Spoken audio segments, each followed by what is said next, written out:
My name is Doug, and I'm 40 minus 3 years old. I've been living in Joliet, Illinois my whole life. It's not glamorous, but it's home. I work as a construction foreman for the same company I've been with for the last 15 years. I married Hannah when I was 20 minus 7 and she was 20 minus 4. We seemed solid. At least, I thought we were. We have 2 kids together. Maddie is 8, and Ben is 6. I work long hours to give them a stable life, and I'm not the type who goes out with buddies or spends weekends on the golf course. I came home every night, ate dinner with my family, and tucked my kids into bed. My idea of relaxing was watching the Cubs game in my den with a beer in hand. Then Pete showed up.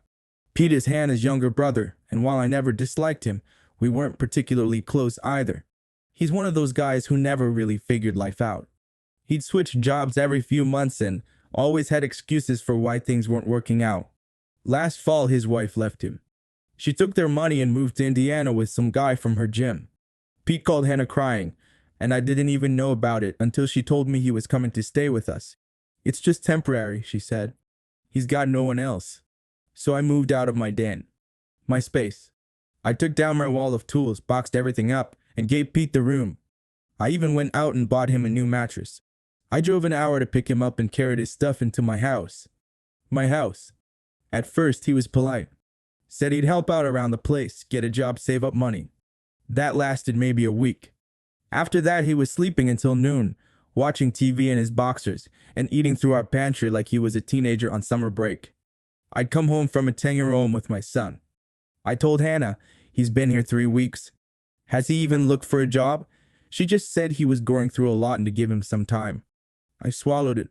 Then the small things started piling out. Maddie and Ben started acting different. They stopped asking me to play board games with them at night. They only wanted Pete. He'd sit cross-legged on the floor doing silly voices, and they ate it up. And sure, I get it. I'm the working parent. I'm tired when I get home, but it stung. One day, I came home early. There was laughter coming from upstairs, so I followed it, curious. I found Maddie and Ben in their room playing house. Pete was the daddy. My son was pretending to go to work while Pete stayed home with Mommy and took care of everything. I asked, trying to sound light, why is Uncle Pete the dad? Maddie said because he's always here. I walked out of the room. My chest felt tight. I told Hannah that night, but she said it was harmless. They're just playing, she said. You're overthinking it. But it didn't sit right with me. Then there was Father's Day. I opened my gifts from Maddie and Ben. Ada she made at school, a cute little card and a handprint painting. I thanked them and hugged them both. An hour later, I went to grab my wallet from the kitchen drawer and found another card. It wasn't for me. It was for Pete. Happy Father's Day, Uncle Pete, it said. Thank you for being with us every day. You make us laugh and feel safe. My hands were shaking as I held it. I didn't say anything to Hannah. I wanted to see if she'd bring it up. She didn't. A week later, it hit me like a truck. It was a Tuesday morning. I came downstairs early for work, had my boots on, coffee in my thermos, trying not to wake anyone. That's when I heard Maddie behind me in her little voice say, Daddy? I turned around. She looked nervous, sleepy. She said, Are you moving out so Uncle Pete can stay with Mommy? My jaw locked up. I couldn't speak. My own kid thought I was leaving. Who told you that? I asked. She looked down and whispered, I heard Mommy and Uncle Pete say it was better this way. I didn't even hear Hannah come downstairs until she spoke. We need to talk, she said. She said it like we were roommates, like she wasn't ripping my life in half. We sat at the table. She didn't sugarcoat it. Said she and Pete had gotten close. Said I was emotionally unavailable. That Pete was there for her in a way I wasn't. That she didn't plan for this to happen, but things change. I asked, point blank, Are you sleeping with him? She didn't deny it. Just looked down and said it was complicated. I stood up and walked out of the house. Didn't take anything. Didn't speak another word. I drove around for hours, didn't even know where I was going. Ended up parked in a Walmart lot, just sitting there, staring at the steering wheel. I gave that man a roof. I gave him food. I gave him my space, my time, my kindness. And he took my family. But I wasn't going to let him keep them. I didn't go back home that night. I slept in my truck. The next morning, I called out sick for the first time in years. My boss could tell something was off, but he didn't ask questions. I parked behind a gas station, cleaned up in their bathroom, and sat in the truck staring at my phone. I had 10 missed calls from Hana and a few texts too. We need to talk, they said. The kids are confused. You need to handle this like an adult. Like an adult. I was the one who fed her damn brother.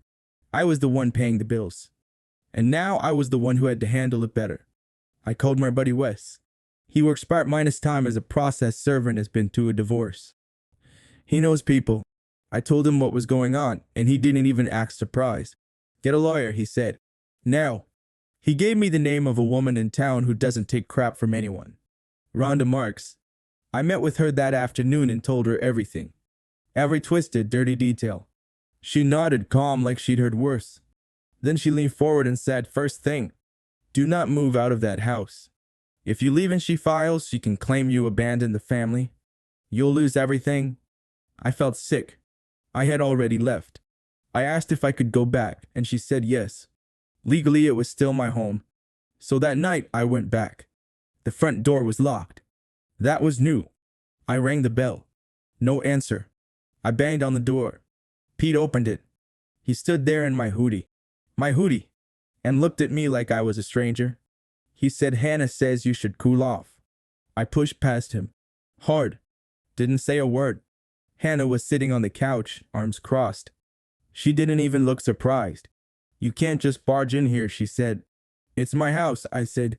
Try to stop me. I went straight upstairs and opened my den door. It looked nothing like I left it. Pete had put up new posters, moved in a mini fridge. My tools were gone. The pegboard was empty. I snapped. Stormed downstairs.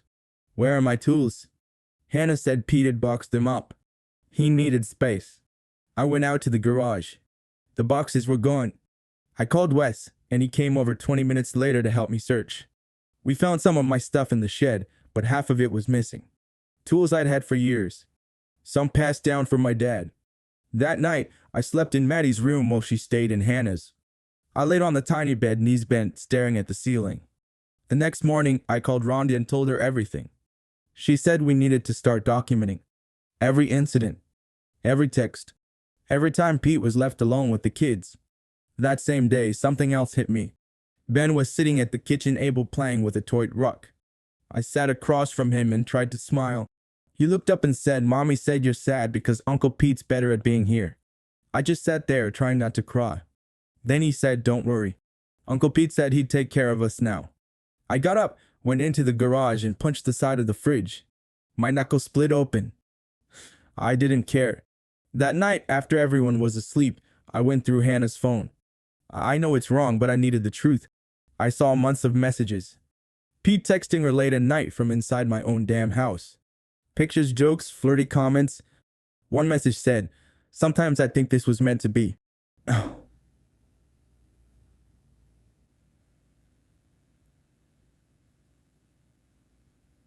You mean the kids. Doug's a good guy, but he's not us. I took pictures of everything and sent them to Rhonda. She called me the next morning and said, good. This changes things. This isn't just betrayal. This is set up. Hannah had turned my kids against me. Pete had stolen my role in the family. But I wasn't going to let them win. I started the real plan that week. I didn't yell. I didn't fight. I smiled. I told Hannah she was right. Maybe we did need space. Maybe I wasn't being fair. She softened and started being more civil. I watched Pete. Every move. He slipped sometimes. He drank too much when Hannah was out. Left the kids alone once while he went to buy weed. I got it on camera. Another time, he yelled at Ben for spilling juice. Real loud. I recorded it through the baby monitor I reinstalled in the kitchen. Every time Pete slipped, I saved it. Every time the kids said something strange, like how Pete told them I didn't want to be here anymore, I wrote it down. It all went into a folder. And that folder was going to end their little fantasy. By mid-December, things in the house felt fake. On the surface, it looked like we were figuring things out, but underneath, it was all poison. Pete was getting too comfortable walking around in my slippers, giving parenting advice in front of me, even telling Maddie she didn't need to ask Dad for permission if Mom already said yes. Hannah acted like it was normal. I kept playing along. I told her I wanted to be friends, that I was trying to forgive. She believed it, or wanted to. But I wasn't forgiving. I was gathering. Then one night, Maddie came into the guest room, my room now, and sat on the edge of the bed. Uncle Pete said you're moving to a small house because you're too mad to live here. I asked her, do you want me to move? She shook her head. I wanted how it used to be. That broke something in me. I had to act soon. Rhonda told me to wait until after Christmas. Keep collecting, stay calm. She said if we filed before the holidays, the court might treat it like I was trying to ruin things for the kids. Wait, she said. Be smart.